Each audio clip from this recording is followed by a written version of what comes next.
Здравейте, хора! Днес ще снимам как се оправям раницата за училище. Ако се чува телевизора, не му обръщайте внимание.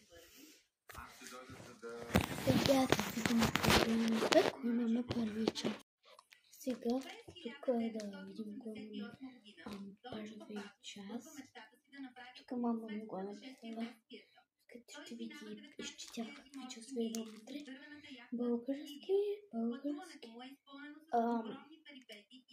или литература, математика, английски, журналистика, физкултура. Това са часовете.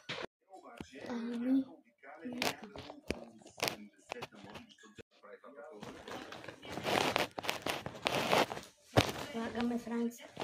То е ясно, че утре ще е тежка раница. Ето една от тетрадите ми. Това е само.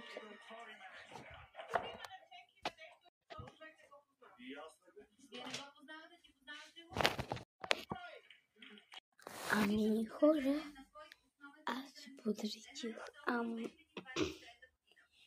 раницата и пак се извинявам, че се чува от телевизора нещо звуци, защото си оправям в хола. И да, и се извинявам, че говоря тихо. Просто съм дежурна. И да.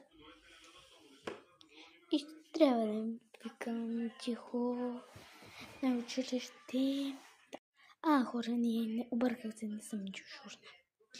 Не съм дежурна. Просто така се говоря и аз не знам защо.